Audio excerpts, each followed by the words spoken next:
being a parent during the collapse of the empire isn't really for the weak.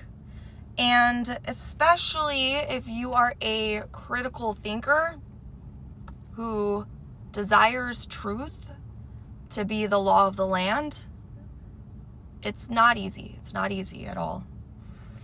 This morning I was driving my daughter to the bus stop. She is 11. She has just gone into 6th grade. And I know that they're learning civics, social studies. She had a homework assignment where they had to do cartoons drawing the leaders of particular government systems: oligarchy, theocracy, dictatorship, capitalism, or not capitalism, communism, etc. Should the leader receive a windfall of candy, how they would dole it out. So I know that they're learning these things.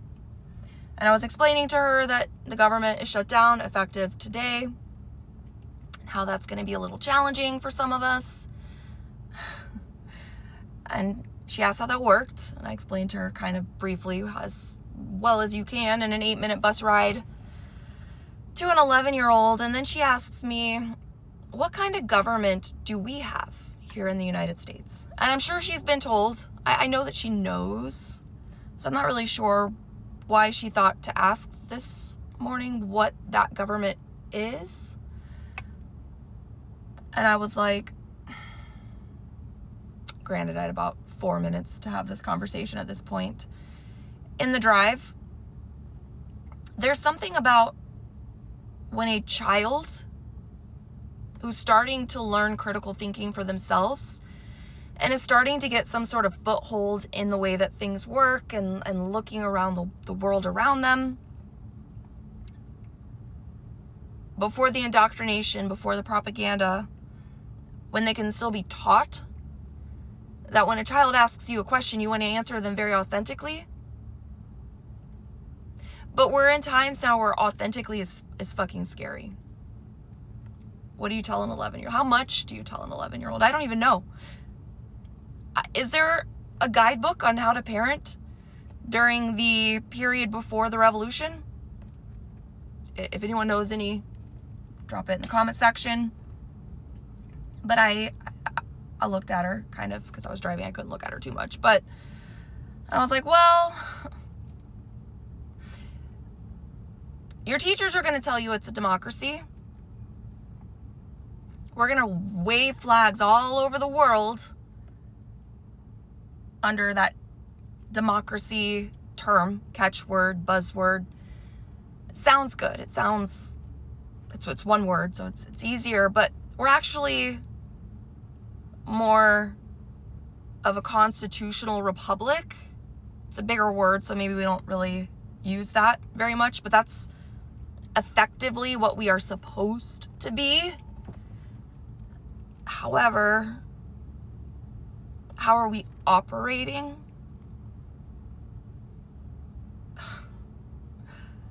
Well, we're operating and teetering on the edge of authoritarianism, and there's an acceleration towards an absolute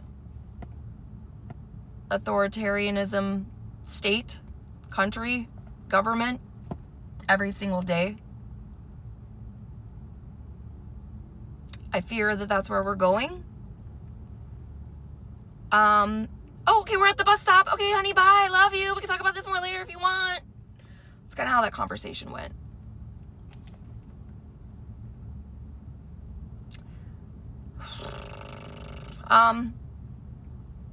That's difficult, right? And it's like, you really, again, coming back to, you want to authentically answer a question because there's nothing behind that question. You know, they're not trying to catch you on anything. They're not already indoctrinated. They haven't been trained to think any kind of way. So it's very challenging to try to answer their questions while also wanting them to enjoy their childhood while it lasts, because you see what's coming. to stay a child as long as they can. You don't want to stress them out. You don't want to worry them. But they are going to be the generation that, if not the active revolutionary fighters, they're going to be the ones that have to rebuild what's going to be ripped apart and torn down. So they need the information. But when do they need the information?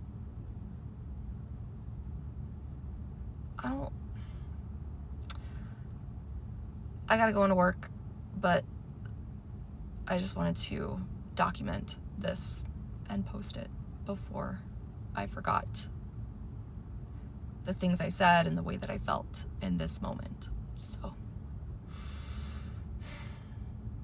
here we go. Government shutdown day 1. Let's see how this goes.